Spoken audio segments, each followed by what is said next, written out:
دقيمنا سلام قريتا قاتمي نشتي تسقمت قاتمي سلسنها في ساعتنا خنركباي كارنا بزترفه دقيمنا تملسنا لنا السد مالك همتي برستنا على حمزة لنا نايلوم معلتي مدمنا مسحونا سيوم أرستنا بزعبا جزا ريل استيت ملكت كوينو أب جزا زدلينا نقرات بخمي كن جزء من خيل مالتي ስለዚህ እቲ ኣርእስትና ንሎሚ መን ገዛ ዝገዝእ ገዛና ምግዛእኸ እንታይ የድልየና ወይ እውን ጀንባራይ ገዛ ዝገዝእ ክኸውን ይኽእል ንሱ እውን ብኸመይ ክነብሎ ንኽእል ነዚ ንክምልሰልና ሓውና ስዩም ኣብ ሰዓቱ መፂና ኣሎ ምሳና ትካፈሉ ድማ ዘለኩም ሓሳብ ርእቶ ኣብ ናይ ቦታ ኮመንት ብምፅሓፍ ክትሓትቱና ትኽእሉ ኢኹም ገና ድሓር ሪከርድ ምስ ኮነ እትርእይዎ እንድሕር ኣለኹም እውን ሓሳብኩም ኣብ ናይ ቦታ ኮመንት እንድሕር ገዲፍኩምና ከምኡውን ኢንፎርሜሽን ናይ ስዩም ሓውና ብቐሊል ዝበለ ክንገድፎ ኢና ወይ ደው ኢልኩም ወይ ብኢሜይል እውን ክትረኽብሉ ትኽእሉ መንገዲ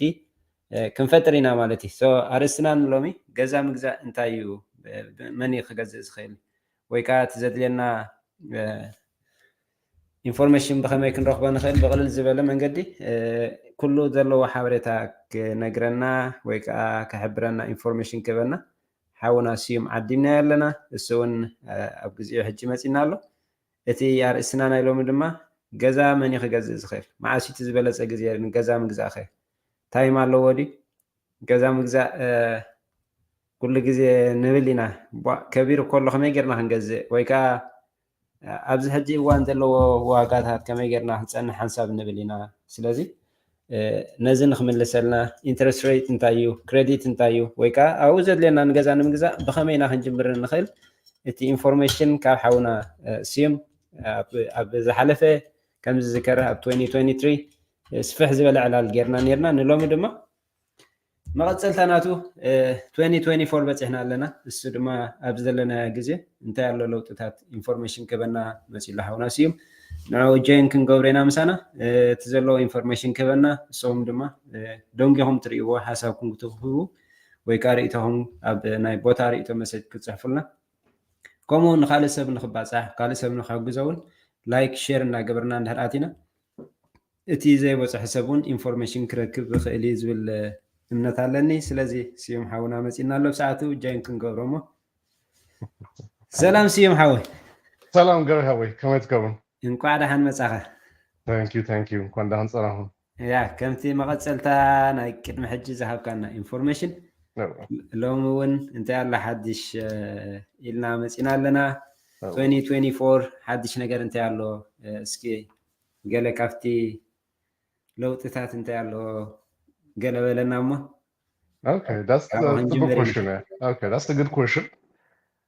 ለውጥ እንዳሃልዩ እንዳይልካኒ እቲ ፕራይስ ከም ዘለዎ ዘሎ እቲ ፕራይስ ሃይ ኮይኑ እምበር ኣይረከሰን ናይ ገዛ ፕራይስ ኢንተረስት ሬት ንእሽተይ ትህት ኢሉ ኣሎ which is a good news ግን ናይ ገዛ ዋጋ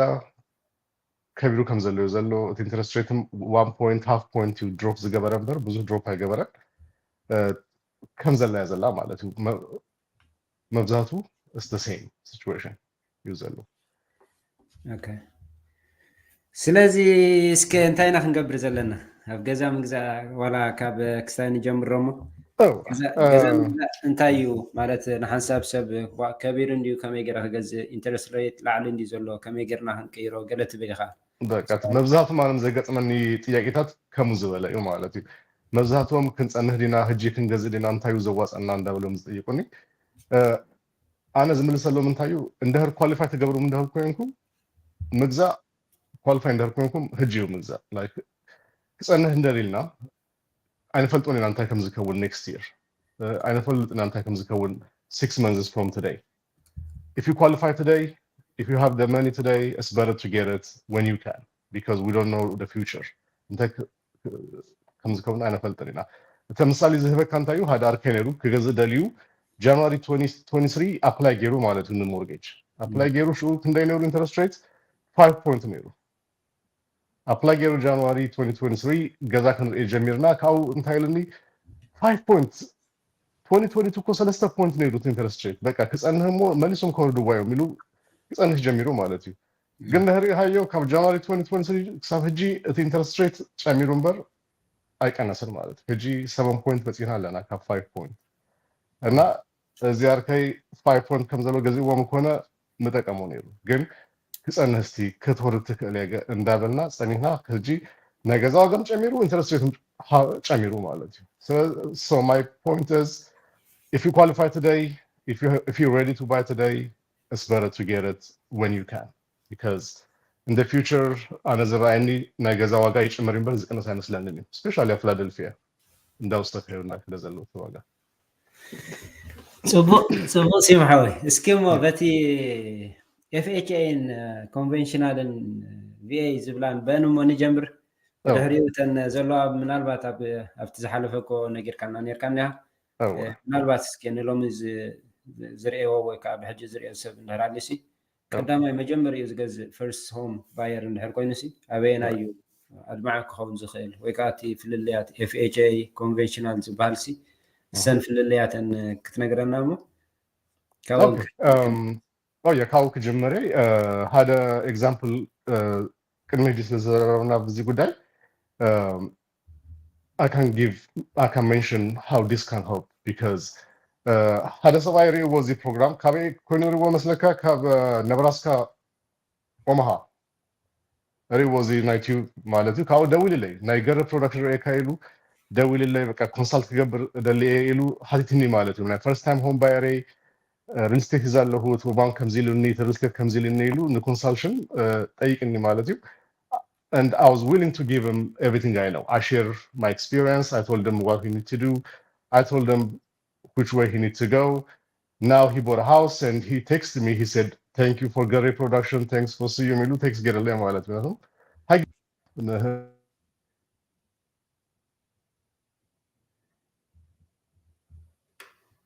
ቴሌፎናት ያትካመስለንስ የማሐወይ ድምጽ እስከወረ ባሪያ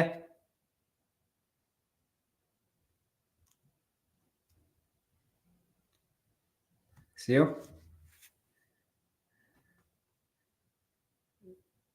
ድምጽ አሪያ ወርፍ አይ ቲንክ ፎናቲካ መስለኒ እታ ናይ ድምጽ እስከ አተታ ወይ ቀንስከ ወሰኸላማ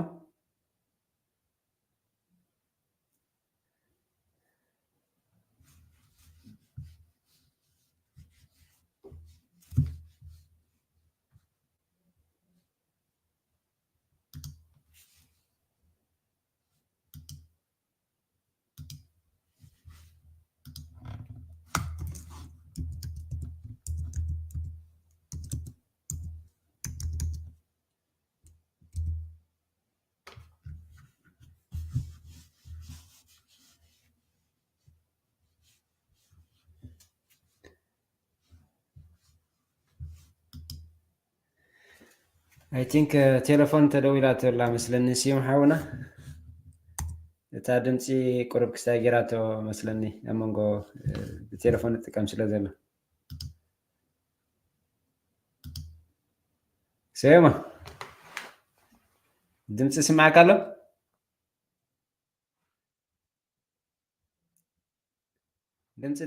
ድምፂ ጠፊ ኣላ I think ተደዊልካ መስለኒ ኣመንጎ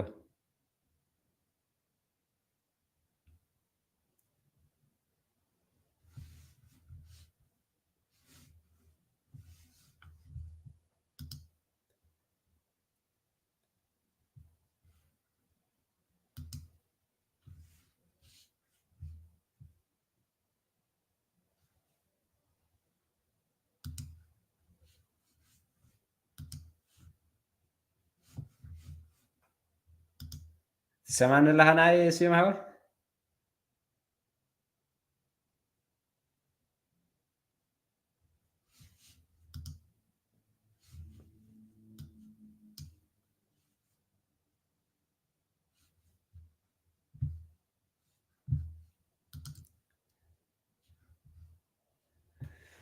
يا دمتي أبياتك الله مسلني مونغو تليفون أتياتك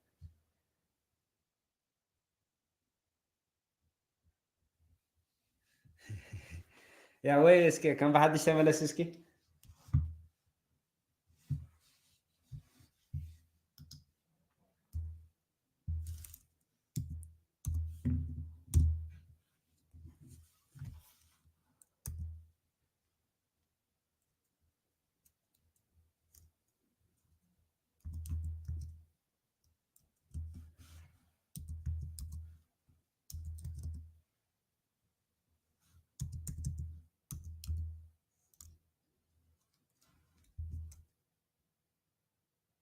ያ ናትካ ድምፂ የለን ሲምሓ ዳን ወፂኻ ከም ብሓድሽ ተመለስ ወይ ያ ኣጋጣሚ ቴሌፎን ይጥቀም ኣሎ ቴሌፎን ኣትያቶ ምስለኒ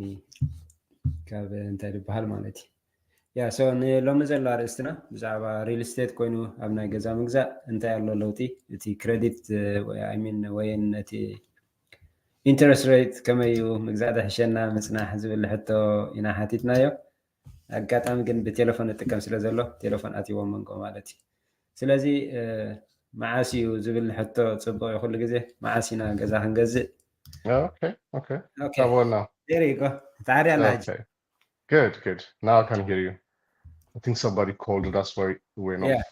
ኩሉ እንዳራእቲካ ከማ ትኸውን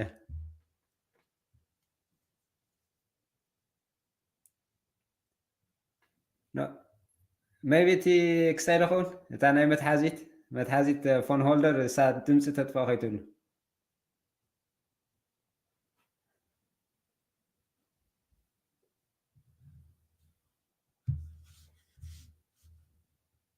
ያ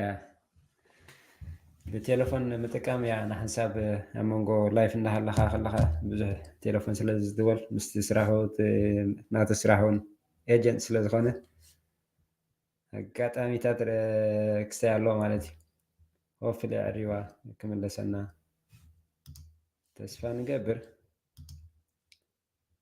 ያ እቲ ርእስትና ዘሎ ከምዚ ድበልናዮ ሎሚ ኢንትረስት ወሲኹ ኢልና ክስታይ ንኸውን ኢና ወይ ክንፀንሕ ሓንሳብ ክጎድለልና ኢና ንፀንሕ ንፅበ ክንህሉ ንኽእል ኢና ግን ክንፅበ ከለና ከዓ እቲ ኩሉ ተፀባይካ ብዙሕ ሰብ ስለ ዝፅበ እውን ንዕኡ ከዓ ክሳይ ክገብረና ይኽእል እዩ ማለት እዩ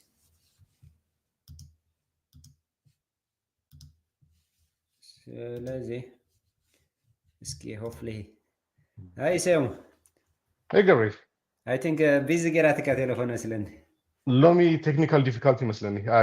ሜቢ እቲ ኣፕ ዳውንሎድ ክገብር ኣለኒ እቲ ዌብሳይት ስለዝኮነ ይቋረፅ ዘሎ ግዜኡ ኦኬ ያ ሶሪ ያ ስለዚ ክንቅፅል ንኽእል ኢና ድምፂ ዘለኹም ስማዓኩም እንድሕር ምልክት ግበሩልና ተኣቱ ዘለኹም ከዓ ሰላምኩም ይብዛሕ ኩለኹም ኣሕዋት ከመይ ኣለኹም ያ ናይ ሎሚ ኣርእስቲ ምፂናዮ ዘለና ከመይ እዩ ገዛ ምግዛእ ብምንታይ ኢና ክንገዝእ ንኽእል ዝብል ሕቶ እዩ ማለት እቲ ዋጋታት ናሃሪ ከመይ እዩ ይጉድል ይቕንስ ንሕና እውን ክንፅበ ዘሎ ኣርእስትና ናይ ሎሚ ስዩም ሓውና ድማ እቲ ዘለዎ ተመክሮ ናይ ሪል ስቴት ኤጀንት ስለዝኾነ ከዓ ንሕብረተሰብና ጠቅም እዩ ዝበልና ኢንፎርሜሽን ክነመሓላልፍ ኣብ ዘለና ማለት እዩ ስለዚ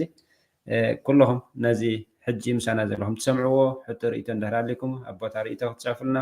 ከምኡ ድማ ሪከርድ ምስ ኮነ ትርእይዎ እውን ኣብ ናይ ቦታ ኮመንት ብምፅሓፍ ከዓ ሕቶታትኩም ክንምልስ ንኽእል ኢና ስለዚ ክብረት ሃበልና ባቐሺ እንኳዕ ደሓን መፃኹም ናይ ስዩም ሓወይ እሺ ገረ ስዩም ገብረ ማርያም ይበሃል ሪል ስቴት ኤጀንቴ ኣብ ፊላደልፊያ ታንክ ዩ ገሬ ፎር ሜኪንግ ዲስ ፖሲብል ፅቡቅ ኢንፎርሜሽን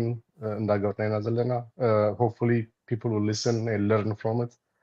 Thanks for this. ክንቀፅል ዲና ካብ መጀመሪያ ኩዌሽን ካበይ ንጀምር? ንጀምር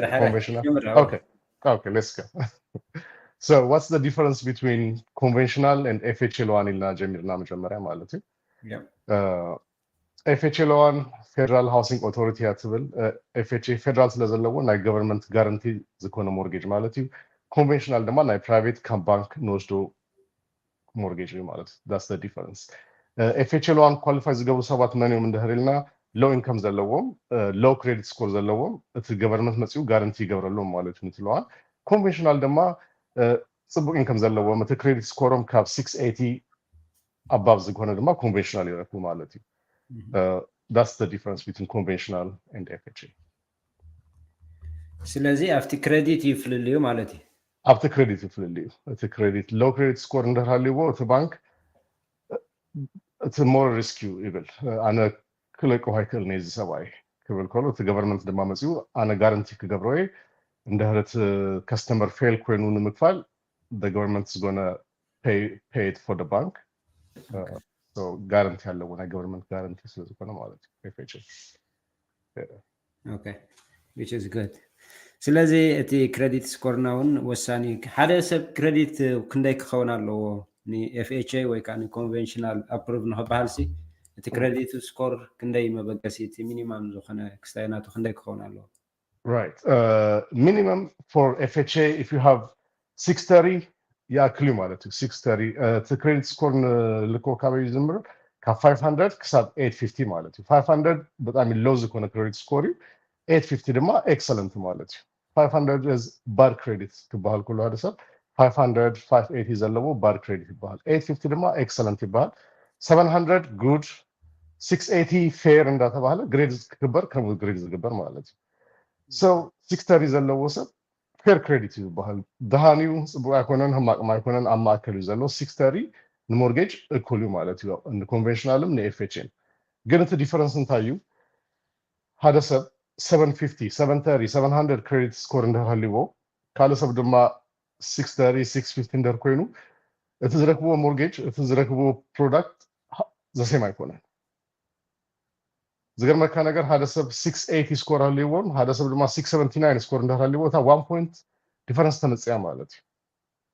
እቲ ዲፈረንስ አብዩ ዝመጽእ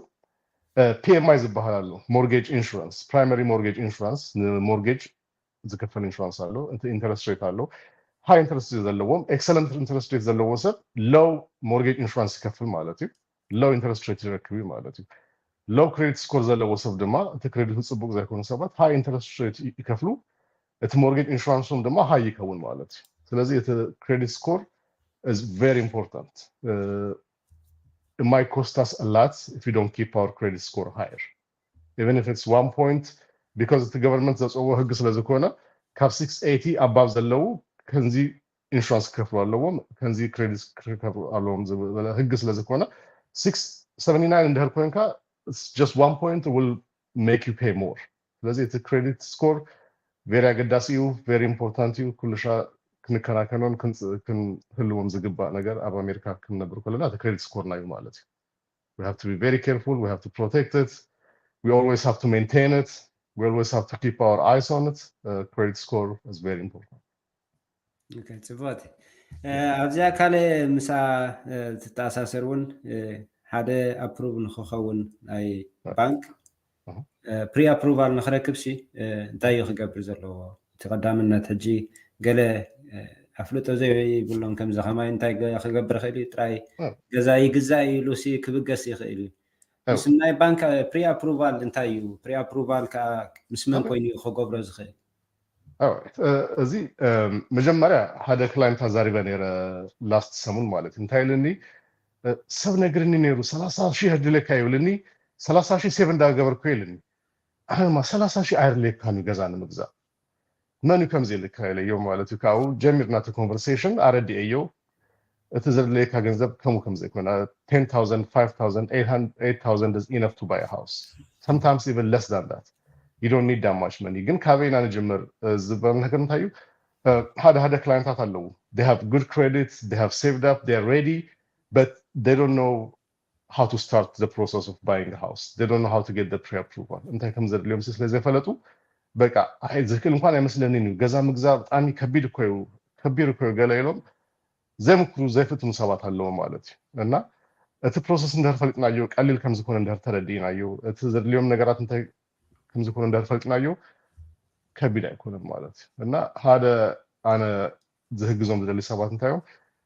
ኳሊፋይድ ኮይኑ እንዳካ ሁሉ ነገር አለው ግን እቲ ፕሮሰስ ስለዘፈለጥዎ እቲ ዘድሊ ነገር ብዙ ስለዝመስሎም በቃ አይነከሉና ተገዛ ምግዛሲ በቃ ከቢድ መስልዎም ዘይገዙ ሰባት አለው ማለት እዩ ሰው እንታይ ዘድሊ ገዛን ምግዛ ናይ መጀመርታ ነገር ናይ ስራ ሂስትሪ የድልየናዩ ናይ ክልተ ዓመት ታክስ ሪተርን ክልተ ዓመት ስራ ከም ዘለና ክንሪ ያለና ነቲ ባንክ እቲ ባንክ እንታይ ዝርኢ ስቴቢሊቲ ማለት እዚ ሰብኣይ ሰሪሁ ኢንካም አለው ድዩ ክልተ ዓመት ኮንሲስተንትሊ እንዳሰረህ ነይሩ ዝብል ባክግራውንድ ስለዝደልዩ ናይ ክልተ ዓመት ታክስ ሪተርን ክንሪ ያለና ማለት እዩ ፕሪ አፕሩቫል ንምርከብ ካው ድማ ሕጂ ዘለናዮ ኢንካም እንታዩ ብፕራይቬት ዲና ንሰርህ ተቀፂርና ዲና ንሰርህ ሰልፍ ኤምፕሎይድ ኦር ኤምፕሎይድ ኮይና ንሰርህ እቲ ክንሪ ያለና ማለት እዩ ከመይና ንርኢ ናይ ሓደ ወርሂ ኢንካም ክንሪኦም ኣለና ማለት እዩ ፔቼክ ስታፍ ኦር ባንክ ስቴትመንት so ናይ ክልተ ዓመት ታክስ ሪተርን ናይ ሓደ ወርሒ ኢንካም ስቴትመንት እንድሕር ሪናዮም እቲ ክሬዲት ስኮርና better than 630 እንድሕር ኮይኑ ፕሪ አፕሩቫል ንረክብ ማለት እዩ እዚኦም ዘድልየካ that's it ከም ዘድልዩኒ ፕሪ አፕሩቫል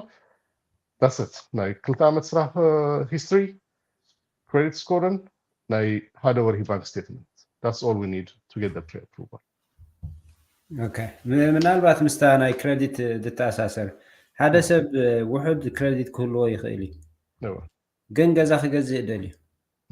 ኮልሳይነር ገይሩ ኮልሳይነር ክንብል ከለና እንታይ ኮልሳይነር እሞ ኣብኡ ከለካ ተብርሃና ኮልሳይነር ገይሩ ክገዝእ ይኽእል ዶ yes you can ቅድም ከንሰራብራያዩ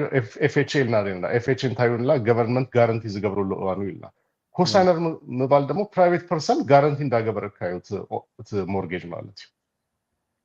ገቨርንመንት ከይኮነ ፕራይቬት ፐርሰን ሃውሃ ከውን ከልዩ አርክ ዘመድ ከውን ከልዩ ኮሳይን ምሳኻ ኮይኖም ኮሳይን ክገብሩ ይክእሉ እዮም ማለት እዩ ከምኡ ዝሃገዝክዎም ክላይንታት ኣለው ላይክ ኣዲዮም ኮሳይን ዝገበረቶም ኣለው እቲ ሃዎም ኮሳይን ዝገበረሎም ክላይንታት ኣለውኒ ይሰርሑ ከምኡ እንታይ እዚ ዝከውን ፎር ኤግዛምፕል ሓደ ሰብኣይ ብኣመት እቲ W2 ዘርኢ 30000 እንድሕር ኮይኑ 30000 ኣፕሩቭ ምግባር ኣይከኣል 30000 a year income እንድሕር ሃሊካ ትገዝኦ ገዛ ክንደዩ ዝከውን ሓደ 160 150 ይከውን ማለት እዩ ከምኡ ፕራይስ ድማ ትረክቡም ገዛታት ባድ ኔበርሁድ ጽቡቅ ዘይኮኑ ሰፈር ዘለዎ ገዛኦም ትረክብ ከምኡ ግን ጽቡቅ ገዛ ንምርካብ 250000 300000 ንምግዛእ ኮሳይነር የለካ ማለት እዩ ሕጂ ናይ ሓደ ሰብ ኢንከም 50000 እንድሕር ኮይኑ እቲ ሃቡ እቲ ዘመዱ ድማ 50000 ኢንከም እንድሕር ኣለዎ ክልቲኦም ኮሳይን ገይሮም 100000 በፂሑ ማለት እዩ ናይ yearly income ስለዚህ እቲ ባንክ አፕሩቭ ዝገብሮም እቲ ኢንከም ናይ ክልቲኦም ኢንከም ወሲዱ አፕሩቭ ይገብሮም ማለት ጽቡቅ ግን እቲ ኮሳይነር ጽቡቅ ክሬዲት ክህልዎ ኣለዎ ጽቡቅ ኢንከም ክህልዎ ኣለዎ እቲ ክሬዲቱ ኳሊፋይድ ዝኮነ ኮሳይነር እንዳሻምጽኻ ገዛ ምግዛእ ይከኣል እዩ እቲ ኮሳይነር አንደርስታንድ ዝገብሮ ነገር ድማ እንታይ እዩ እቲ ሽሙ ምስቲ ሞርጌጅ ተታሂዙ ዘሎ ማለት እዩ ክልተ ዓመት ሓደ ዓመት እቲ ኮሳይነር ዝተገበረሉ ሰብኣይ ኢኮኖሚካሊ ተማሂሹ ነቲ ኮሳይነር እቲ ሽሙ ከውፅኦ ይክእል እዩ ማለት እዩ ካብቲ ሞርጌጅ ካልእ ድማ እንታይ ኣሎ መብዛሕትኡ ኮሳይነር ኮንሰርን ዝገብሮም ነገር ንሰብ ኮሳይነር እንድሕር ገይረ ኣነ ክገዛእ ኣይክእልኒ ይብሉ ማለት እዩ ይከኣል እዩ እንታይ መስልካ ተሪኦም ዘለካ ን12 months for 12 months you are not paying the mortgage you are just a cosigner but not paying the mortgage እዚ ፕሩቭ እንድሕር ገይርካዮ ንባንክ ባልሃ ድማ ገዛ ክትገዝእ ትኽእል ኢኻ ማለት እዩ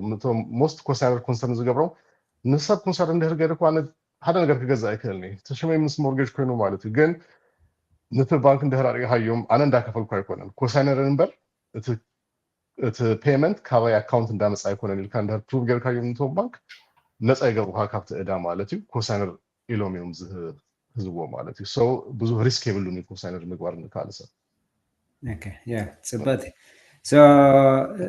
እዚ ሕጂ ዘለና ምናልባት ገለ ሰብ ከቢሩ ይብል እዩ ኢንተረስት ላዕሊ ደይቡ ይብል እዩ ሓንሳብ ክጸናህ ይብል ክጽበይ ይደሊ ክጎድለሉ ገለ ሓሳብ ዝጎድለሉ ይጽበ ማለት እዩ ሶ ከመይ ክጎድል ድዩ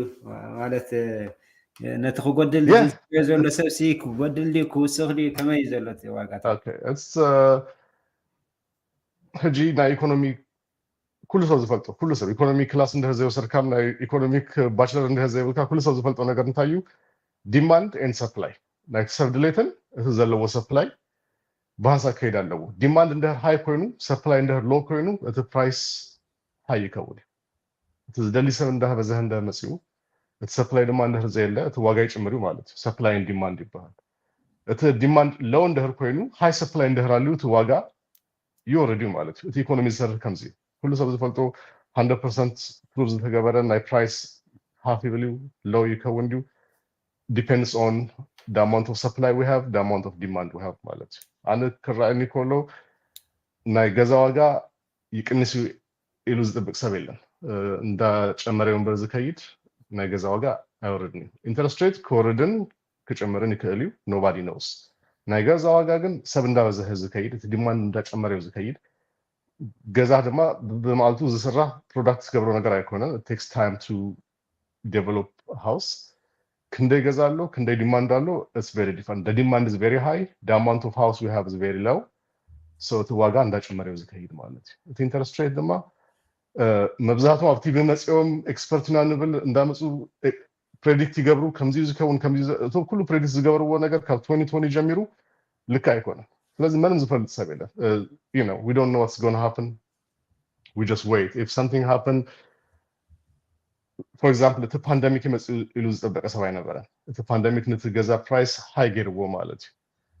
ካው ድማ ምስ ፓንደሚክ ምዝቆና ድማ ኢንተረስት ሬት ሃይ ኮይኑ እዚ ኤክስፔክት ዝገበሮ ሰብ ፕሬዲክት ዝገበሮ ሰብ ከምዚ ኢሉ ዝተዛረበ ሓደ ኤክስፐርት የለን ኩሉ ኣብ ቲቪ መጽኦም ኣብ ሬድዮ መጽኦም ንህና ኤክስፐርትና ሪል ስቴት ኣብ ኢኮኖሚ ሎም ዝተዛረቡ ሰባት ኩሎም predict አይገበርዎን ማለት እዩ so all we know is right now today the house price is high it's going to continue to go higher interest rate might go lower next year እሱን አንፈልጥ ማለት እዩ እቲ ኤግዛምፕል እንደሮሲት ካዮና ፊላደልፊያ ሄጂ 19153 zip code እንደሮሲት ካዮ ኩሉ ሰብ ኩሉም ናቴ ክላይንታት ገዛት ገዙ ዝደልዩ ኣብታ zip code 19153 ንኤርፖርት ቀረባያ ለ95 በጣም ይቀረባዩ ካብ ኩሎም ፊላደልፊያ ኔበርሁድ ፒስፉል ዝኮነ ሰላም ዘለዎ ሰፈር ሳያ ግን ህጂ ኣብ ዚሎ ኣብ ሬድፊን ከይድካ ክንደ ገዛ ሽየጥ ኣለዎ ኣብቲ zip code እንደሃዮ maybe you have 8 houses for sale the whole zip code yeah أنا 20 ዝኮኑ ክላይንታት ኣለውን ህጂ ምግዛት ዝደልዩ ግን እቲ ኣብቲ zip code ዘለዎ ገዛ ክንደዩ 8 ዝኮኑ ኣለዉ ዋጋኦም ክንደዩ 300000 320 ሓደ ገዛ እንደህር መጽያ 200000 በሃደ ማለት ያትሽየጥ ማለት ነው በቃ ሰብ ኮምፒቲሽን ኣለዎ ሓደ ገዛ መጽያ 78 ስትሪት 78 ፖፑላር ስትሪት ዋጋ ክንደይ ነሩ 130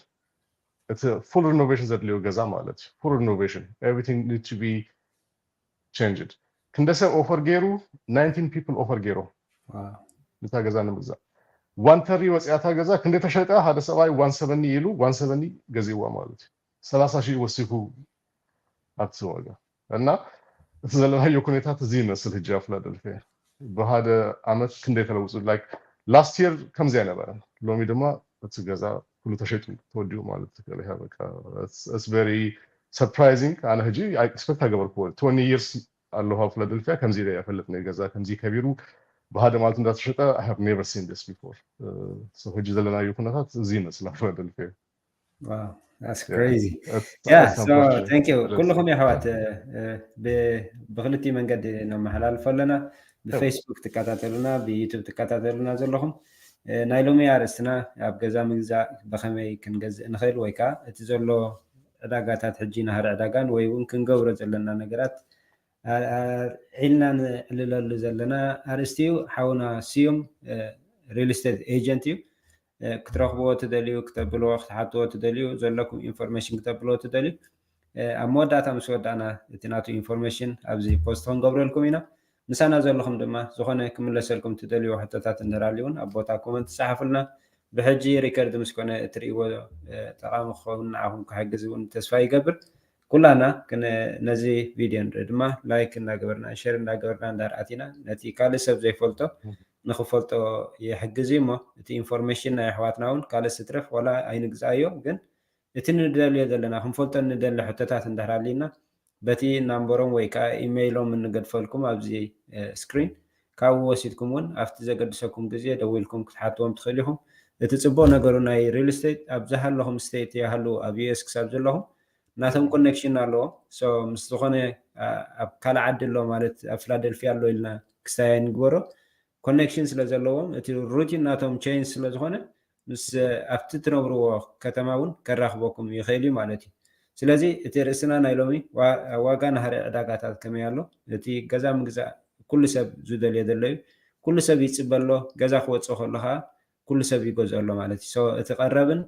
እቲ ጠለብን በበይኑ ስለ ዘሎ ሕጂ ደላይ ስለ ዝበዝሕ ዘሎ እቲ ዋጋታት ናይ እቲ ገዛኻ እንዳወሰኸ ይኸይድ ኣሎ ማለት እዩ ሶ ፅቡቅ ሲም ሓውና ምናልባት እስኪ ኣብ ከምዚኢታት እንታይ ኣሎ እስኪ ግራንድ ዝበሃል ኣሎ ምናልባት ነቲ ዘይፈልጦ ግራንድ እንታይ እዩ ግራንድ ከመን እዩ ዝረኽቦ ከመይ ክጅምር ኣለዎ ኦኬ ሕጂ ብቀዳማይ ዝላላዩ ነገር እዩ ክንደይ የድልየካ ገዛ ንምግዛሲ ክንደይ ገንዘብ ሴፍ ክትገብር ኣለካ ኢሎም ዝሃቱን ብዙሓት ሰባት ግራንት ስለ ዘለዎ ሕጂ እቲ ገዛ ከቢሉ ከም ዘለዎ እቲ ኢንትረስት ሬት ሃይ ከም ዝኾነ እቲ ገቨርንመንት ይርድኦ እዩ زي دما نمهجاز نتو minority community نمهجاز كل state grant አለው በብዛቱ state first time home buyer grant program አለው ማለት ነው እቲ grant ንምንታይ መጽኡ ኢልና እንደህሪን አዮም እቲ minority ነቲ small income ንምህጋዝ ዝተፈጠረ ፕሮግራም እዩ እቶም majority ኣብዚ አዲስ አኑ ሰባት እቶም white people they own the majority of the property majority of real estate is owned by the majority of Americans እቶም minority ድማ በአሜሪካ ብዙ ፕሮፐርቲ የለውም እቲ real estate major real estate አይያዙም እዚህ ባላንስ ንምግባር government ዘምጽኦ ፕሮግራም እዩ if you give people grant for down payment ነቶ መብዛት minority ገዛ ከገዙ ንግዚና ዘብል ፕሮግራም ይመስሉ ማለት እዩ እንታይ ይዘድልይ ኮርስ ዝወሃባሉ ኦንላይን ክላስ ክልተ ክላስ ይወሃቡ ማለት እዩ ሓደ ናይ ግሩፕ ክላስ አሎ ካለ ድማ ዋን ዋን ካውንስሊንግ ዝበሃል ክልተ ክላስ እቶም ክልተ ክላስ እንደህሎ ሲትካ እቲ ሲቲ ኦፍ ፊላደልፊያ ካልት ስቴታትም ናይ ዳልወር ካውንቲም ናይ ባሎም ፕሮግራም አለው you get the grant ማለት ታ grant 10000 for down payment እና ድማ southwest westfield እንደርገዚ ድማ ተወሳሂ 4000 አለው ማለት እዩ እጃ ፊላደልፊያ 14000 grant ይወሃባሉ ሰባት ተጠቀመሉ ሰባት አለው ይሰርሂው እቲ ሰብ አያምኖን ከተጎን ኮላha the city the government 14000 ይሄበካዩ down payment እንደህልካዩ doesn't sound real but it's real it's a true it's a program አላ it's a cool document that you ካዩም they give you the grant 100% you get it it's a good program ኩሉ ሰብ advantage cost ደላለው ኩሉ ሰብ ተጠቀመላለው እዚ grant ኢለይዛ ሐሰባና because I have seen it work አና ሬዩ አለው ኩሉ ዘይክሉ ሰባት ነበሩ ዳውን ፔመንት ዘይነበሩ ሰባት 1500 ጥራ አውጽዮም ገዛዝ ገዙ ሰባት አለው አፍላልፈ እና it's a good program ኢለይዛ ነመን ይዝምልከትከ ግራንድ መን ይኻሐት ዝኽእል ገንዘብ ዘለዎ ዲ ገንዘብ ዘይብሉ ነመን ይኻሐት ሲንግል ሰብ እንደህር ኮይኑ ናይ አመት እቶት less than 70000 እንደህር ኮይኑ ክረክብ ይከል ማለት እዩ አመታዊ single family 70000 a year less than 70000 a year they qualify for the grant two family husband and wife children ዘለዎም less than I think 90000 እንደህር ዝረክቡ ኮይኖም በአመት the grant ይረክቡ ማለት እዩ so it depends on how much you make መብዛት ሰብ ኳሊፋይ ይገብር ይነዚ መብዛቱ ሰብ አረዘጋጽ ማን ኳሊፋይ ይገብር ግን እቲ አፕሊኬሽን ፕሮሰስ አለው like you know ባንክ ሄድ ከሞርጌጅ አፕላይ ከምትገብር ንሳቶም አፕሊኬሽን አለው ማለት እዩ እቲ ሁሉም ዶክመንት ተሰደሎም ናይ ክልተ አመት ታክስ ሪተርን ባንክ ስቴትመንት ካፍስራት ረኮ ፔቼክ ኮፒ ተሰደሎም ማለት እዩ ዌብሳይቶም ክንህቦም ንከሊና urban league philadelphia.org is ዝበሃል እቲ ዌብሳይት PHFA ዝበሃል ካል ዌብሳይትም አለው ክልተ ኦርጋናይዜሽን አለው ግራንት ዘሳልጡ ማለት እዩ you give them all the information you give them a copy of your ID copy of your passport እቲ ሁሉ ዶክመንት ከም ባንክ አፕላይ ንገብሩ እንት ግራንትም እቲ አፕሊኬሽን the same process እዩ ማለት እዩ እቲ ክሬዲት ካርድ ቼክ ይገብሩ ስለዚህ ገዛ ከገዚ ከኢሉሎም እንደህረሪዮም ካዮም ዝህቡካ ማለት እዩ እቲ ግራንት ድማ ማሲ ዝወሃብ ተፈራሪምካ ገዛ ረኪብካ እቲ ክሎዚንግ 2 weeks ምስተረፎ ዋይር ይገብርዎ ማለት እዩ ካሽ አሁን ናይ ገቨርንመንት ስለዚህ ኮነ for sure ክኮኑ አለዎም በቃ ወዲዮሎ እቲ ክሎዚንግ ሴትልመንት ዴይ ክልተ ሰሙን ያተሪፋቶ ዘላ እቲ ሁሉ ነገር ምስ ራሃዩ እቲ ትራንስፈር ይገብርዎ ግራንት ፈንድ ስለዚህ እዚ ናይ ግራንት ፕሮሰስ ምስ ሪል ስቴት ዲ ክገብሮ ዘለዎ ዋላ ኣብ ዝተወሰነ ኦፊሳት ከይዶም ክሓትለው ተወሰነ ኦፊሳት ከይዶም ክሓትለዎም እቲ ኦንላይን ምግባር ወይ ሃይሽ ኦፊስ አለዎም ዳውንታውን 12 ስትሪት 12 in Market Street office alone you can go to their office and apply in person በስልክ በኢሜል ይካሉ እቲ ሪል ስቴት ከሆነ ዝገብር ተሰቢ አና እንታይ ዝገብር ግሩፕ ኢሜል ይገብር ማለት ነው እቲ ክላይንትን አፍተ ግራንት ኦፊስ ዘለው ዝፈልጦም ሰባት አለው ንሳቶም okay this is my client please help him with the application for the grant ይለ ሓደ ኢሜል ሰደድ ማለት ነው ካው ምስተላለው በአላቶም ይገብሩ ማለት ነው ፕሮግራሚንግ ስኬጁሊንግ ዴይ ማሲዝ ምቾካ መብዛት እቲ ክላስ ቀዳም ይዝህቡ ቀዳም ከ10 ሰዓት እስከ 2 ሰዓት አለውም ክላስ እቲ ኦንላይን ሁሉ ሰብ ዝወስዶ ማለት እዩ እንታይ እቲ ገቨርንመንት ዝደሊ ሓደ ሰብ ገዛ ክገዝ ኮሎ ፍልጠት ክህልዎ ገዛ ምግዛ ማለት እንታይ እዩ እንታይም ክትገብር ዘለካ እቲ ኢንስፔክሽን ትገብር ኣለካ ኢንሹራንስ ትገብር ኣለካ እቲ ገዛ እንታይ አይነት ኢንትረስት ሬቱ ጽቡቅ ዝኾነ ኢንትረስት ሬት ምስ ገዛኻ ትገዛ ከመልካ ትገዛ ሜንቴን ትገብሩ ከምዚ ዓይነት ኮርሶም ዝህብዎ መብዛሕትኦም ክላይንታት እቲ ኮርስ ዝወሰድዎ ገዛ እንደዘገዚኦም እቲ ኮርስ ምውሳዶም ጥራይ ጽቡቅ ኖሌጅ ዝህቦም ማለት እዩ because at the class they have a real estate agent, they have a financing expert, they have an insurance agent. So you have 3 people. They have somebody who's a licensed home inspector. So they have 4 people. ሕጂ ከም ንዛረቦ ዘለና መፅኦም ኣብቲ ኦንላይን ኩሎም ኢንፎርሜሽን ይህቡካ ማለት እዩ ኢንስፔክት ክገብር ከለካ እንታይ ኢኻ ትርኢ ዘለካ እንታይ ዓይነት ኮሽን ትሃትት ኣለካ ነቲ ኢንስፔክሽን ኢንሹራንስ ክትገዝእ ከለካ ትደልዮ ኮሽናት እንታዮም ከበር ዝግበር ዘለዎ ንገዛ ኢንሹራንስ ኣብ ባንክ ከይድካ ትሃቶም ዘለካ ነገር እንታይ እዩ ሓደ ባንክ ኣይኮነ 3 ባንክ ከይድካ ኮምፔር ምግባር ከም ዘለካ ይነግሩካ ማለት እዩ ምስ ገዛኻ እቲ ገዛ ድማ ከመይ ኢልካ ሜንቴን ትገብሩ እቲ ሩፍ እቲ ቤዝመንት እቲ ዋተር ሂቲንግ ሜንቴናንስ ዝግበር ነገር ስሞክ አላርም የድለይካ እዩ ናይ ገዛ አላርም የድለይካ እዩ እቲ ሜንቴናንስ እቲ ክላሱን ብጣዕሚ ጽቡቅ እዩ እቲ ክላስ እንደተወሲድካ እቲ ገቨርንመንት ከመይ ኢሎም ዝርእዎ እዚ ሰብኣይ ኮርስ ወሲዱ ኣሎ ተረዲዎ ኣሎ ብዛዕባ ገዛ ኣገዛዘን ሜንቴናንስን እቲ ኮርስ ወሲድካ ኣለካ ኢሎም እቲ ግራንት ይህቡካ ማለት እዩ ሶ ኖሌጀብል ኮንሱመር ማለት ከፈለትካ ዝታተሉ ነገር ከይኮነሲ እቲ ኩሉ ኖሌጅ ኖሪካ ሂስካ ክትኣቱ ስለ ዝደሊ እቲ ኩሉ ኖሌጅ ምሳኹካ then they give you grant for me it's the best program ever ከምዚ ዓይነት ፕሮግራም ከመይ ይርከብ like I'm here grant ሂቦም homeowner ይገብሩካ ማለት እዩ it's the best program ever ያ ምናልባት ካብ ስቴት ናብ ስቴት ክፈላለ ይኽእል ይኸውን እዚ ናለለ ዘለና ኣብ ናይ ፊላደልፊያ ፔንሲልቬንያ ዝግበር ኢና ንዕልል ዘለና ምናልባት ከዓ ምስቲ ትነብሩሉ ናይ ስቴት ናይቲ ከተማኹም ከዓ ክትሓቱ ትኽእሉ ኢኹም እዚ ንብሎ ዘለና ከዓ ከመይ ከም ዝሰርሕ ከዓ ሓቲትኩም ከዓ ኣብቲ ናትኩም ስቴት ዘለኹም ከዓ ከምኡ ንኽትረኽቡ ከዓ ያ ኣፕላይ ግበሩ ማለት እዩ so ኣነ እቲ ክላስ ወሲደዮ ሓደ ክላይንት ነይሩ እቲ ቋንቋ ይችግሮ ነይሩ ምስኡ ኮፍ ኢለ እቲ ክላስ ወሲደዮ ማለት እዩ very informational even if you don't buy house just to sit down on the class and listen to what they say how they teach you the whole process በጣም ኢንፎርሜሽናል እዩ so እቲ ክላስ ምውሳድ ጥራይ very educational ስለዝኮነ I encourage people if there's a program go take it take the class participate do the application and see what happens you know it's a good experience okay ጽቡቅ ምናልባት ኣብ ናይ ገዛ ዝሽየጥ as is ዝበሃል ኣሎ ከም ዘለዎ ወይ ከዓ ኢንስፔክሽን ክትግብሮ ትኽእል ማለት እዩ so ብዛዕባ ኢንስፔክሽንን ብዛዕባ as is ወይ ከዓ ከም ዘለዎ ዝብል ገዛ ፍልልያቱ እቲ ኢንስፔክሽን ከዓ ብኸመይ ዝግበር ኢንስፔክሽን ምግባር እንታይ ጥቕሚ ኣለዎ okay as is ማለት ከም ዘለዎ ማለት ብትግርኛ እንታይ ጽቡቅ ቃል ኣሎ ከምኡ ዲፋይን ዝገብሮ as is ማለት እቲ ዝሸይጥ ሰባት ሪፔር ኣይንገብርን ኢና ከም ዘላቱ እዩ ዝሽየጥ እታ ገዛ ማለት እዩ ኢንስፔክሽን ግን ንኢንፎርሜሽን ፐርፐዝ ኦንሊ ንባዕልኻ ክትፈልጦ ደርደሊካ ግን ኢንስፔክሽን ክትገብር ትኽእል ኢኻ ግን እታ ኢንስፔክሽን ንኔጎሽዬሽን ክትጥቀመላ ትኽእል ኢኻ ማለት እዩ ላይክ እቲ ፕራይስ 200,000 እንደህር ኮይኑ እቲ ሰብኣይ ኣዚዝ እንደህር ኢልካ 2000 ተስማሚኻ ትፈርም ኢንስፔክሽን ምስ ገበርካ እቲ ኢንስፔክሽን መፂኡ እቲ ሩፍ ክእረይ ኣለዎ እቲ ዋተር ሂተር ክእረይ ኣለዎ እንደህር ኢልካ ተመልስካ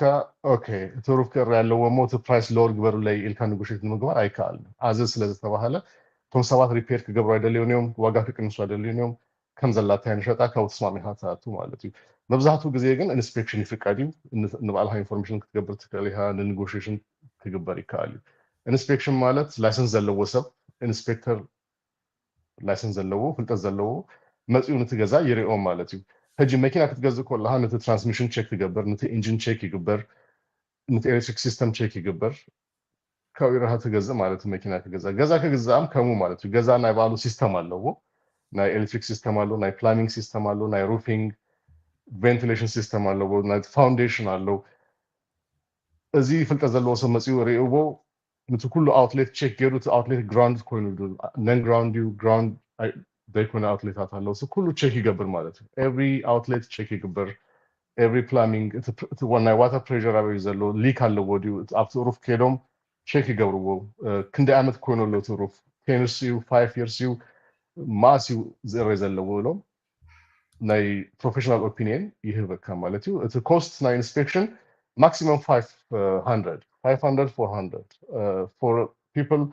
if you decided to buy a house if you like the house please do an inspection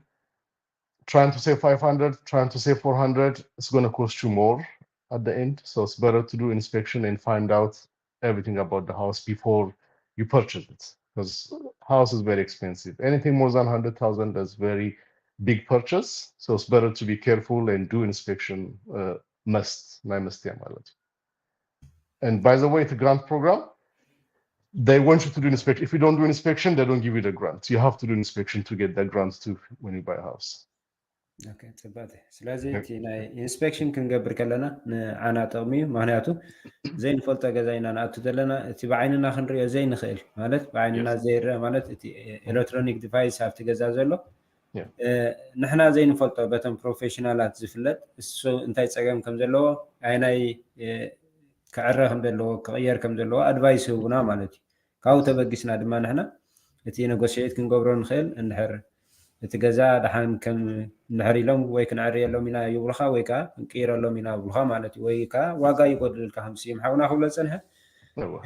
ሓደ ነገር ድማ ዝውስኽ ነገር እንታይ ኣለው ናተይ ሪል ስቴት ኤክስፒሪየንስ ካብ መዓስ ዝጅምር እንድሕር ኢልካ ካብ 2008 ናይ ፈርስት ሃውስ 2008 ገዚአ ክሳብ ሕጂ ኣለኹ ማለት እዩ ምስቲ ሪል ስቴት 2008 2010 ገዛ ክንገዝእ ከለና ኢንስፔክሽን ዝህዝዎ ዝነበሩ ማቴሪያላት ሕጂ ዝህዝዎ ማቴሪያል is different ሕጂ እቲ ቴክኖሎጂ ብጣዕሚ ተማሂሹ ኣሎ ናይ ኢንስፔክሽን ናይ ቴርሞስታት ዲቴክት ዝገብር መሳርያ ኣለዎም ሞይስቸር ዲቴክት ዝገብር መሳርያ ኣለዎም ከም ኤክስሬ ኮይኑ ኢንሳይድ ዋል እንታይ ኣሎ ኢሉ ዘሪኦም መሳርያ ኣለዎም ማለት እዩ ኢንስፔክሽን እቲ ቴክኖሎጂ ብጣዕሚ ተማሂሹ ኣሎ ድሮን ኣለዎም ኣብቲ ሩፍ ከይዱ ፒክቸር ዝገብር ብመሰላል ገይሮም ነይሮም ኣብቲ ሩፍ ዝከዱቶም ኢንስፔክተር ሕጂ ከምኡ ዝገብር የለን እቲ ድሮን ወሲዶም ኣብቲ ሩፍ ቼክ ይገብርዎ ማለት እዩ ግን ካብ ኩሉ ደስ ዝበለኒ እቲ ሞይስቸር ዲቴክሽን ሞይስቸር ማለት ብዓይንኻ ክትሪኦ ኣይትክእልን ኢኻ ኢንሳይድ ደ ዋል እዩ ዘሎ ሞልድ እንድሕር ሃልዩ ሞይስቸር እንድሕር ሃልዩ ኢንሳይድ ደ ዋልስ ኢንሳይድ ደ ቤዝመንት ኢንሳይድ ደ ፋውንዴሽን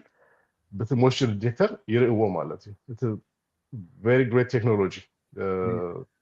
ከም ራዲሽን ገይሮም ዘቀመጥዎ ኣብቲ ዋል እቲ ኢንሳይድ እንታይ ኢንሱሌሽን ከም ዘለዎ ማይ እንዳኣተወ ድዩ ኩሉ የሪኦም ማለት እዩ ስፔሻሊ ኣብ ባዝሩም ኣብ ኪችን ማይ ዘለዎ ቦታታት ሞይስቸር እንዳሃልዩ ሊክ እንዳሃልዩ ይርእዎ እዮም ስለዚ እቲ ኢንስፔክሽን is very important they detect things that we don't see in our eyes thank you ጽባቴ እስኪ ምናልባት ሓፈሻዊ ክሳይ ክንገብረን መታን እቲ መጀመርያ ዝገዝእን ገዛ ዝገዝእን ገለ ኩለን መታን ክንብለን ምናልባት እውን ካብቲ ዝህቡና ሕቶታት ድሓር ተመሊስና ካልኣይ ግዜ ንሰርሖ ነገር ክህሉ ክእል እዩ ግን እስኪ ኣብ ገዛ ምስ ገዝኡ እውን ኣብ ኣከፋፍላ እውን ኣሎ ገዛ ገዚእኻ ክትከፍል ከለኻ ጥራይ እቲ ወርሓዊ ምኽፋል ጥራይ ንመስለን ኣሎ ኣብ ኣከፋፍላ እውን ኤክስትራ ምኽፋል ኣሎ ስለ እንታይ ድበሃል ኤስክሮ እንታይ እዩ እቲ ኢንተረስት ንኸፍሎ ንኤስክሮ ኸ እንታይ እዩ ኣብቲ ናይ ፕሪንሲፓል ንኸፍሎ ኸ ፍልልያት እንታይ ከምፅልና ኽእል ኣብቲፈላለየ ኣከፋፍላ እውን ኣብኡ ንእሽተይ መብርህ እንተትበልና ኦኬ ፈርስት መጀመርያ ክንጀምር ከለና ሃዲትካኒ ነርካ እንታይ ሓድሽ ነገር ኣሎ ኢልካኒ ነርካ ሕጂ ሓድሽ ነገር እንታይ ኣሎ ብዛዕባ ኣከፋፈላ ዝበሃል ሓደ ዘርከብዎ ነገር ኣሎ I just remembered it ፕሪፔመንት ፔናልቲ ዝበሃል ነይሩ ቀደም ፕሪፔመንት ፔናልቲ ማለት ናይ 30 ዓመት ሞርጌጅ እቲ ባንክ ይህበካ ቀደም ኢልካ እንደር ከፊልካዮ ፔናልቲ ኣለዎ ማለት እዩ they charge you for early payment ሕጂ ኩሉ ባንክ ብገቨርንመንት ተነግርዎም እቲ ገዲፎሙ ማለት እዩ ፕሪ ፔናልቲ ገዲፎሙ ማለት እዩ እቲ ሞርጌጅ ዝደልካዮ ግዜ ክትከፍል ትኽእል ኢኻ ፕሪ ፔመንት ፔናልቲ የብሉን እዩ ማለት እዩ ላይክ ናይ 30 ዓመት ሞርጌጅ እንድሕር ወሲድካ ብቴንርስ ውድኦ ትኽእል ኢኻ ኖ ፔናልቲ ፎር ዳት ንምንታይ እዩ ላይክ ብ30 ዓመት እንድሕር ከፊልካዮ ነቲ ባንክ ፕሮፊታብል ይከውን ማለት እዩ ኢንትረስት ሬት ፎር 30 years እንድሕር ከፊልካዮ ነቲ ባንክ ብዙ ፕሮፊት እዩ ዝረክብ በቴንርስ እንድሕር ከፊልካዮ ድማ they don't get that much profit from the interest rate so they used to charge prepayment penalty ሕጂ ግን እዚ ብህግ ወፂኡ ኣይግበርን ማለት እዩ ከም ዝደልካዮ ወሲካ ክትከፍል ትኽእል ኢኻ ነቲ ፕሪንሲፓል ማለት እዩ ሞርጌጅ እንታይ እዩ ዘካትት ኣብቲ ሞርጌጅ ፔመንት እንድሕር ኢልካኒ ድማ for example if you buy a house for 200,000 እቲ ሞርጌጅ ፔመንት 1,500 ይከውን ማለት እዩ ብቦሩ 1,500 እቲ ኩሉ ንፕሪንሲፓል ኣይኮነን ዝከይድ some part of it goes for the interest rate. Some part of it demand escrow paid. Escrow demand ታዩ እንደልካኒ ናይ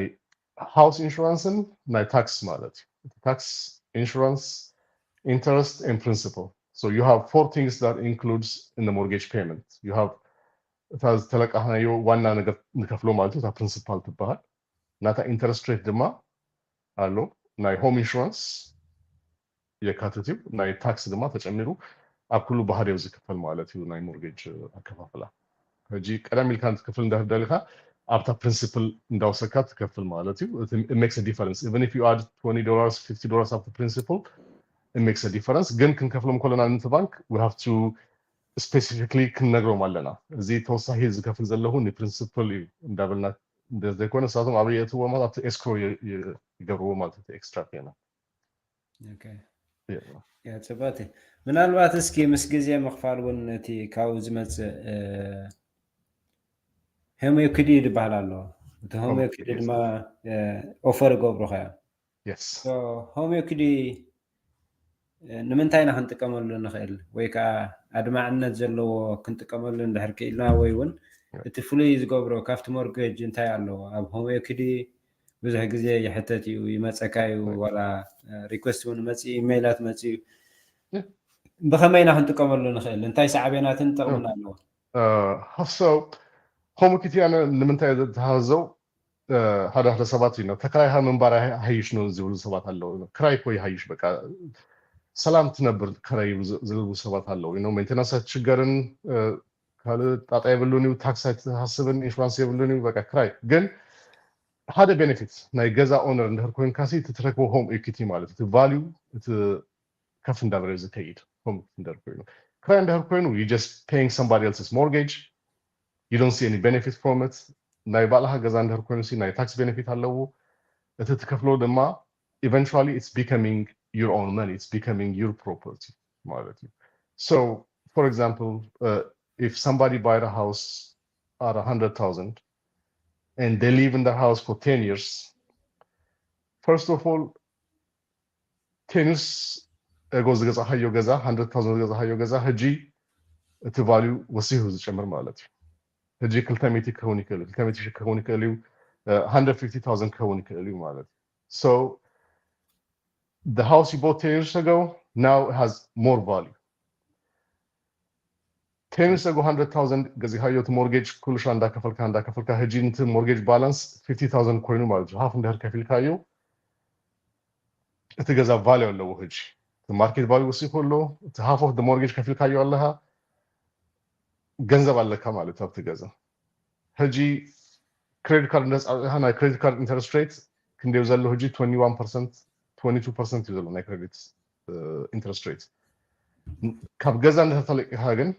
ሆም ኢኩቲ ሎን ማለት ንትገዛ ጋራንቲድ ጌርካ ተውጾ ገንዘብ ማለት እዩ ካብ ባንክ has very low interest rate. ህጂ ፊላደልፊያ ፌደራል ክሬዲት ዩኒየን ዝበሃል ባንክ አለው 3.9 ከተውጾ ተከለ ሆም ኢኩቲ ሎን ማለት እዩ ክሬዲት ካርድ ግን ከማን አይርከም መኪና እንደህር ገዛ ህጂ ናይ መኪና ኢንተረስት ሬት 9.7 ፖይንት ይዘሉ ህጂ ግን ሆም ኢኩቲ አውጽሃ መኪና እንደህር ገዛ you have low interest rate ማለት ህጂ the biggest benefit of home equity loan is you get very low interest rates because the ገዛ ነት loan guarantee እንደገብረ ስለዝኮነ the bank low interest rate ይበካዩ ትመልሰሉ ጊዜ ናይ 20 years ናይ 10 years ናይ 30 years ክትወስድ ትከለሃ ቀስልካ ትከፍሎ ማለት እዩ ስለዚህ ናይ ወርሃዊ ክፍዩ በጣም low ዝኮነ ማለት እዩ 100,000 እንደህር ወስድካ ናይ monthly payment might be $500 or $400. So the benefit you ናይ home equity loan, low interest rate, long term payment and low monthly payment አለው home equity loan. That's the benefit they can from you, you know. Okay, so ሕጂ ካልኩሌት ክገብርዎ እንድሕር ኮይኖም ክንደይ ከም ዝግባእ ከመፅኦም ፈርስት ክሳይ ቼክ ክገብርዎ ኣለዎም ነቲ ቫልዩ ሓደ ባንክ አፕሬዛል ይገብሩ ማለት እዩ ሕጂ ሆም ኢኩቲ ሎን አፕላይ ክትገብር ከለሃ you have to pay for appraisal $400 appraisal ትከፍል መፅኦም ይርዎ ትገዛ okay the value comes ይሎም the value ይወስድዎ 100% of the value ከኮነ ዝህቡካ 80% እዮም ዝህቡካ ማለት እዩ less risk ምንታኩም ዝኮኖ ሕጂ 100,000 value እንደህራልዎ ትገዛ ባንክ ዝህበካ ዝክእል 80,000 እዩ ማለት እዩ 80% Okay. of they call it LTV. LTV ማለት loan to value. 80% LTV ማለት 80% of loan from the value of the house you can take home equity loan. Like 100% is a lot of risk for the bank. Like, 200,000 if they give you all 200,000, they're taking a lot of risk. So to minimize their risk, they give you only 80% of the value of the house. I think قلت مثلا زي صح عندها كلها نقرب يا نخلي سب متان كبر هالو تي Yeah. ولا بيستايد سمعون هم يكدي نبلينا جن أم تاي مع سكنت كمل نخيل زين فلتو بزحات كنا لسلا نخيل مالتي اسكي نوعو تتقيمنا خي كم as a secondary house كن جزء نخلده. Yes, definitely we can. Once you get home equity loan, that's your money. You can buy another house. You can do whatever you like. That's your money. كلام من ده تكذلوا تكليها. down payment كملوا تكليها. نقول نقدر. You can use it for whatever you like. Okay, so كافت mortgage واتس خونس روسيز خال mortgage مالتي. secondary mortgage كون مالتي. It will be a second mortgage. Yeah. Yeah. እስኪ ምናልባት እስኪ ያው ከለና ወነቲናይ ከላይ ገዛ ማለሲ as secondary home ክገዝእ ዝደሊ ሰብ ሓደ ገዛ ዘለዎ ከላይ ገዛ ክገዝእ ዝደሊ ምናልባት ኩሉ ግዜ ክስታይ የምፅእ ያዊታት እቲ ክገብሮ ዘለዎ ብኸመይ እዩ እቲ መንገድታት ወይ ዝሓሸ መንገዲ እንድሕር ኮይኑ ከም secondary house ማለት Oh yeah. ሓድሽ ነገር እንታይ ኣሎ ኢልና ጀሚርናዮ ተዘረባ ሓድሽ ነገር እንታይ ኣሎ ካልም ሓድሽ ነገር ሕጂ ዝዝርከብኩ ነገር ኣሎ ድህሪ ክልተ ዓመት ቀደም ከመይ ዝፍል ፈርስት ታይም ሆም ባየር ዝፍቀድ ሲንግል ሆም ነይሩ ማለት እዩ ሲንግል ሆም ኮይኑ ፈርስት ታይም ሆም ባየር 3% ዳውን ፔመንት ትገብር ኤፍኤችኤል ዋን ክትወስድ ትክእል ኢኻ ናይ ፈርስት ሆም ባየር ሕጂ ግን እንታይ ተፈቂዱ ዱፕሌክስ ክገዝእ ይክእል እዩ ሓደ ሰብ ናይ ፈርስት ታይም ሓድሽ ነገር ዘለዎ ናይ ገዛ ገዛዛ እዚ እዩ first time home buyer people they can pay 3% down payment and they can buy a duplex 3 units 2 units 4 units my first home buyer sub ክገዝእ ይክእል እዩ only 3% down payment ማለት እዩ ሓዳሽ ነገር ዘላ እዚኣ ንምንታይ እዚኣ ምፅአዮ ካልእ ገዛ ንምግዛእ ናይ ኢንቨስትመንት ፕሮፐርቲ ክትገዝእ ከለካ ፍሉይ ዝበለ ነገር እንታይ እዩ ሓደ ነገር FHL one only helps you to buy first time home buyers the government guarantee ዝገብረልካ primary residence ናይ መጀመርታ ትነብረሉ ገዛ ይንበር ኢንቨስትመንት ግራንት የለን FHL one የለን ማለት ነው ኢንቨስትመንት loan ካልእ ድማ ናይ ፈርስት ታይም ሆም ባየር ክትገዝእ ከለካ ናይ ፕራይመሪ ሬዚደንስ ክትነብረሉ ገዛ እንድህር ኮይኑ 3% ዳውን ፔመንት ትገብር ማለት እዩ ክልተ ሚቴሽን እንድህር ኮይና 6000 ጣዩ ዳውን ፔመንት ካብሃ ዝመፅእ ዘሎ ማለት እዩ ናይ ኢንቨስትመንት እንድህር ኮይኑ ግን ንቢዝነስ እንድህር ኮይኑ ትገዝኦ ገዛ ዳውን ፔመንት 25% እዩ ዝግበር ማለት እዩ 25% ሕጂ ኩሉ ሰብ ዱፕሌክስ ክገዝእ ከሎ ቀደም ናይ ቢዝነስ ስለዝኮነ ባንክ ዱፕሌክስ ከምዚ ቢዝነስ ስለዝሪኦ ዝነበረ 25% ነይሩ ዝገዛእ ሕጂ ግን ናይ መጀመርታ ገዛ እንድህር ኮይና እታ ዱፕሌክስ ብ3% ይከኣል እዩ ማለት እዩ እቲ ሓድሽ ነገር ዘሎ ከምኡ እዩ ኢንቨስትመንት ሰከንደሪ ሆም እንድህር ኮይኑ ግን ናይ 3% ከይኮነሲ 25% እዩ እታ ዲፈረንስ እታ ጥራይ እና ድማ ኤፍኤችኤል ዋን ክትጥቀማ ትክእል ኢኻ ኮንቬንሽናል ክኸውን ኣለዎ ኢንቨስትመንት ሰከንደሪ ሆም that's the only difference yes yeah okay so ጽበት እዚያውን ክስኪ ከም እንድሕር ሰከንደሪ ኮይኑ ካብ ኮመርሻል ወይ ካብ ኢንቨስትመንት ወፃኢ ከም ፕራይመሪ ክንጥቀመና ኢሎም ከመኽንዮ ይኽእሉ ዶ yes you can do that the difference እቲ መብዛሕትኡ ሰብ 25% ክከፍል ስለዘይክእል 25% is a lot of money so they can say it's my secondary home ንምባል ድማ ኳሊፊኬሽን ኣለዎ ሕጂ ካብ ዘለካዮ ገዛ ዲፈረንስ ዘለዎ ክኸውን ኣለዎ ማለት እዩ ብሳይዝ ብኔበርሁድ ብኤሪያ ዲፈረንት እንድህር ኮይኑ ሰከንደሪ ሆም ክትገዝእ ትክእል ኢኻ ናይ ፕራይመሪ ኤልካ ክግዛእ ይከኣል እዩ ቀረባ እንድህር ኮይኑ ፅቡቅ ሪዝን እንድህር ሃልይካ ክትገዝእ ትክእል ኢኻ so you don't have to come up to 25% you just buy it with 3% ማለት እዩ እቲ ባንክ ዝሃተካ እንታይ እዩ ንምንታይ ደሊኻዮ እቲ ፕራይመሪ ኣለካ እንዲሁ ሕጂ ካልእ ንምንታይ ደሊኻዮ ትብል ንስራሕይ ክቀርብ እቲ ፋሚሊ ስለዝኣበየ ዓብይ ገዛ ደሊኻ ኣለሁ እቲ ዘለኽዎ ኔበርሁድ ሴፍ ስለዝመስለኒ ሴፍ ዝኾነ ቦታ ከይድ ኣለሁ እንድህር ኢልካዮም ፅቡቅ ሪዝን እንድህር ሂብካዮም ይፍቀድ እዩ ሰከንደሪ ሆም ب3% داون بيمنت كجزء تغيرها مالتي. Okay. Yeah, it's Yeah. great. أنا هجي كمو جيرا نيرة 75 بيوست أكبابي نيرة 73 and إلمود كجزء دليل مالتي نمنتاي لومني تزهق كوم ريزن انتايو أوي apartment انداسرها يو to the city next to my house so it's quite residential areas نبرة it's أوي apartment 4-story big apartment كسرها كله the area ناي business كوينو مالتي بقى parking سينا سبزيهو so the same zip code only like maybe 1 mile away from my house again the primary جزء مالته كإنفستمنت كيكونه كم primary 3% down payment كيرا كم كيرا مالته was good because So it has to be reasonable. فلتت reasonable مالته 25% كم 3% كير كات جزء نتبانك لما satisfying زكونه information تهوى مالته حق زكونه information تهوى يقبل information ده فلت كايو يكالي.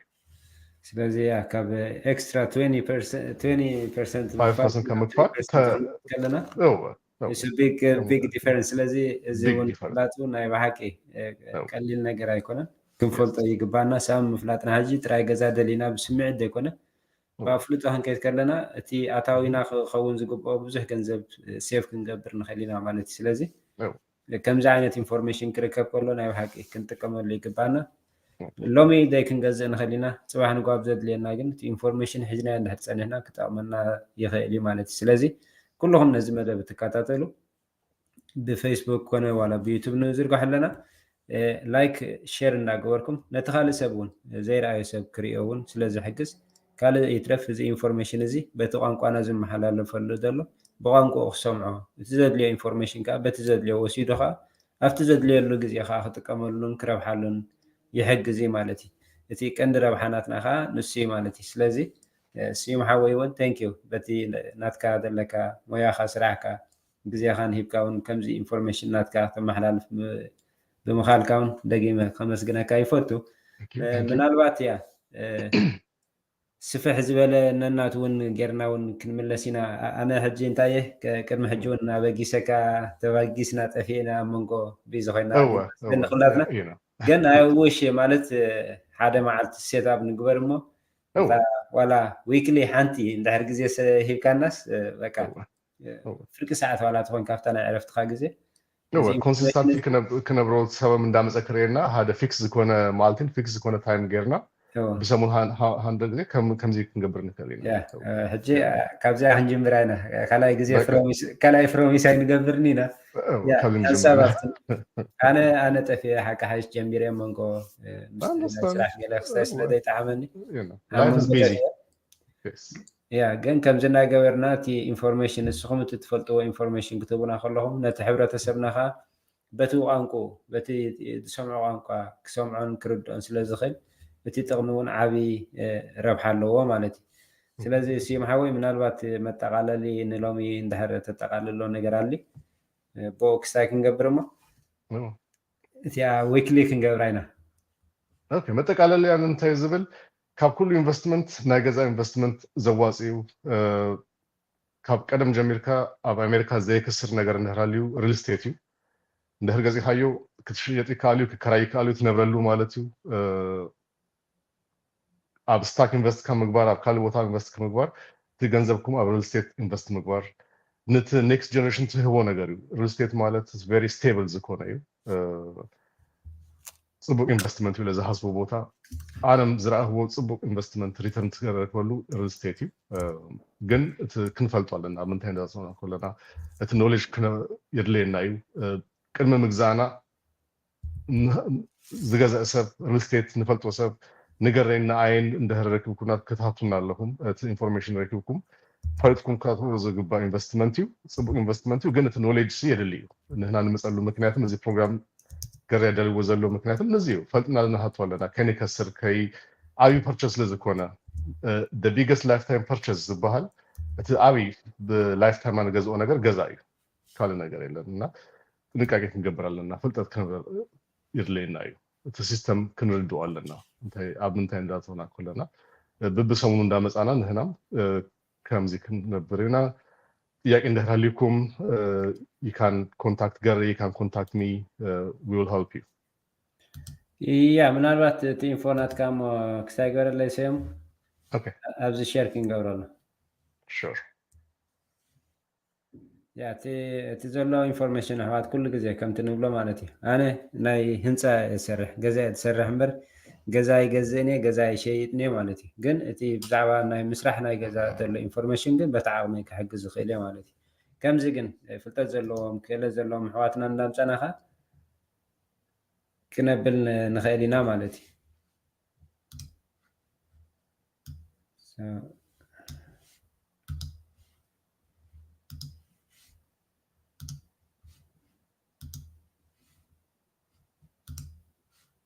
there you go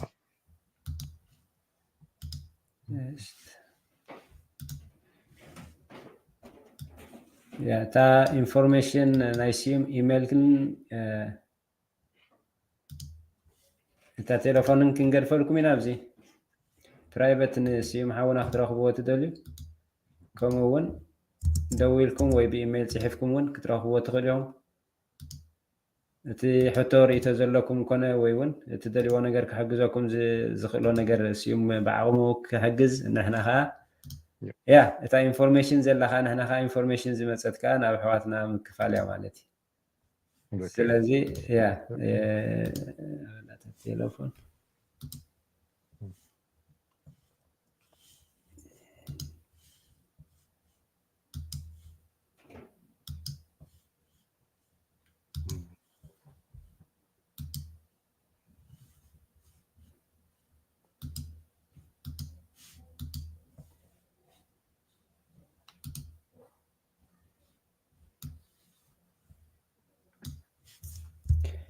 ምናልባት ተወሳኺ ካልእ እንድሕር ክሳብ እታ ናምበር ተደርባ ሲም ሓወይ ተመሓላልፎ መልእኽቲ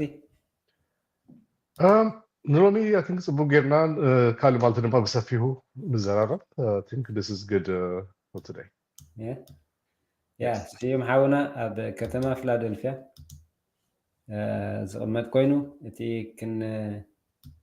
ክንገዝኦ ንደሊ ግን እቲ ንሕና ንነብረሉ ከተማ ዝተፈላለየ ከተማ እንድሕር ኮይኑ ሲም ሓውና ክሕግዘና ይኽእል እዩ በዚ ናምበር እዚ ደው ኢልና ድማ ክንረኽቦ ንኽእል ኢና ማለት እዩ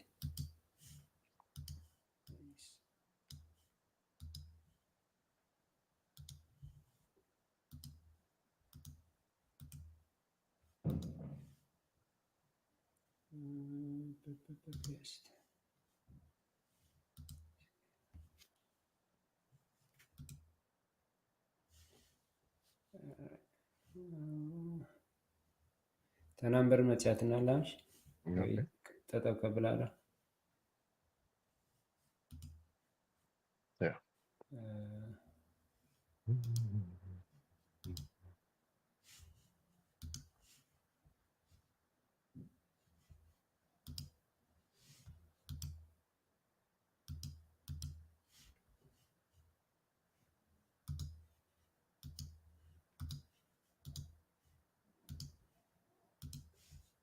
ያ ናምበር ፅሒፈልኩም ኣለኹም እታ ኢሜይል እውን ክትፅሕፍ ሃምሳ ወይ ብኢሜይል ወይ ብቴሌፎን ክትረኽብዎ ትደልዩ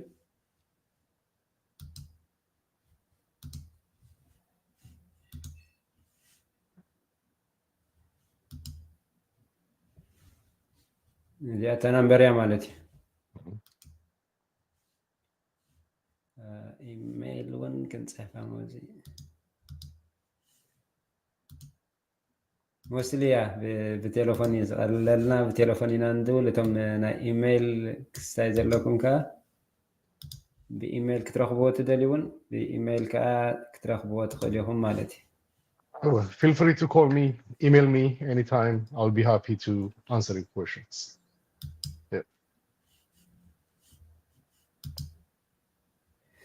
እዚኣ ከዓ እታ ኢሜይል ናይ ሲም ሓውና ኤኒዌይስ ኣብዚ ስክሪን ከሆነ ካብኡ ክትረኽብዎን ትኽእሉ ኢኹም ማለት እዩ ዘለኩም ሕቶ ርእቶ ኣብ ዝሃለኹም ስቴት ክትረኽብዎ ትኽእሉ ኢኹም እቲ ናቶም ኮኔክሽን እውን ምስ ካልእ ኮኔክሽን መሳርሕቱ ኮኔክት ክገብረና ስለ ዝኽእል በዚ ኣጋጣሚ በዚ ክትረኽብዎ ትኽእሉ እዚኣ ድማ እታ ናምበር ናቱ ድማ ኣብ ዝላትኩም ማለት እዩ ስለዚ ወይ ብቴሌፎን ወይ ከዓ ብኢሜይል ደው ኢልኩም سيوم إلكم دويلكم كتزارربوا تخلو سيوم حوي سلا ذهب كان جزيخان تذهب كا انفورميشن بشمي بشيم كلهم نازل فيديو زرين كمسكنا كيفوتو يا أبكت سالي بروميس أنا أتي الله خاب حجي أفتنا أخذ تعمك same here yeah كم نقبرينا نقبرينا مالتي okay بس من هذه مدى كنقبرينا إيش thank you so much thank you very much برو معلتي معلتي ስለዚህ ኩለኹም የሕዋት ምሳና ዝፀናኹም ኣጋጣሚ ኣብ መጀመርያ ኮ ቁርብ እቲ ናይ ኮኔክሽን ወይ ከዓ እቲ ዌብ ርሕቕ ኢልና ስለ ዝፀናሃና ነዊሕ ኣቋሪፅና ስለ ዝፀናሃና ሴትኣፕ ንምግባር ግዜ ወሲድና ኣብ ግዜና ብዘይ ምምፃና ይቕሬታ ክሓትት ትፈቱ በዚ ኣጋጣሚ ኩሉ ግዜ ኣነ ዝብሎ ኣብዚ ስራሕ ኣነ እታ ኣነ ዝኽእላ ነቲ ሞያ ካልእ ሰባት ዝፈልጥዎ በቲ ናቶም ዓውዲ ከዓ ነቲ ናቶም ተመክሮ ከካፍሉና ዝዕድመሉ ቻነል እዩ ማለት እዩ ገሬ ፕሮዳክሽን ኢልኩም ኣብ ዩቱብ ቻነል ብፌስቡክ ትርእዩኒ ዘለኹም ወይ ከዓ ብክስታይ ከዓ ትረኽቡኒ ትኽእሉ ኢኹም ኣብ ኢንስታግራም ደው ኢልኩም ክትረኽቡኒ ትደልዩ እውን ደሰም ከምዛ ናይ ቲክታክ ገሬ ፕሮዳክሽን እያ ትብል ብኣ ክትፅሕፉለይን ክድውሉለይን ትኽእሉ ኢኹም ኣብ ፌስቡክ እውን ብዓብኡ ከም ስለ ዘሎ ማለት እዩ ሶ ኣነ ሓደ ካብቲ ዘቕርቦ ናይ ገዛና ሪሞደሊን ሪኖቬሽን ዘድልየና ዓይነት ዲዛይን ወይ ከዓ እቲ ዝተጠቐሙ ኩሉ ከምዚ ነይሩ ከምዚ ክኸውን ይኽእል ኢለ ፖስት ዝገብረሉ ቻነል እዩ ማለት እዩ ስለዚ ነዚ ቪድዮ እትርእዩ ምሳና ዝፀናሕኩም ኣዝየ ከመስግነኩም ፈቱ ብሕጂ እትርእይዎ ነዚ ቪድዮ ድማ ላይክ እናገበርኩም ሼር እናገበርኩም ናብ ካልእ ሰብ ክበፅሕ እንድሕር ሼር ጌርኩሞ ነቲ ቻነል ንክዓቢ እውን ስለ ዝሕግዞ ሶ ኣብዚ ቪድዮ ንሪእየሉ ላይክ እናገበርና ጠቃሚ እንድሕር ኮይኑ ረኺብኩሞ ካልኣይ ግዜ ክትርእይዎ ምስ ትደልዩ ድማ ሰብስክራይብ ብምግባር ድማ ኣባላት ናይዚ ቻነል ኩኑ ነታ ቤል እንድሕር ሃሪምኩማ እውን ኣብ ላይፍ እናእትወሉ ግዜ ኖቲፊኬሽን ክመፀኩም ስለ ዝኽእል እቲ ቪድዮ እውን ብቐጥታ ክትርእይዎ ትኽእሉ ኢኹም ማለት እዩ ነዚ ምስ ረኣኹሞ ወይ ሓሳብ እንድሕር ኣሊኩም ክሕተት ትደልይዎ ሕቶታት እንድሕር ኣልዩ ድማ ኣብ ናይ ቦታ መሴጅ ፀሓፉልና ኣብ ናይ ኮመንት ፀሓፉልና ወይ እውን ቴሌፎን ናምበር ናይ ስዩም ገዲፈልኩም ኣለኹ እዚ ካብኡ ደው ኢልኩም ብኣካል ረኺብኩም ክትሓትዎ ትኽእሉ ኢኹም ኣነ ብዓቕመይ ዝፈልጦ እንድሕር ኣሊኻ በታ ኣነ ዝፈልጦ ክሕግዘኩም ከዓ በዓል ሙሉእ ተስፋ ኣብ ቀፃሊ መደብ ከምዚ እናገበርና እቶም ሞያውያን ኣሕዋትና ወይ እውን ካልእ እውን ተመክሮኦም ዘካፍሉና እንድሕር ኣልዮም እውን ንዓይ ክትረኽቡኒ ትደልዩ ኣነ በታ ዓቕመይ እታ ግዜ መሃብያ እታ ግዜ ሂብና ከዓ እታ ሓሳብና ኣይድያ ከምዚ ክንቀያየር ክሕግዘና እዩ ማለት እዩ ስለዚ ንሎሚ ኣብዚ ከኣኽለና እዩ ኣብ ቀፃሊ ብካልእ መደብ ክሳብ ዝመፀኩም ሰላም ወሰናይ በቢ ዘለኹሞ ሰላም ናይ ቀዳም ሰንበት ግዜ ይግበረልኩም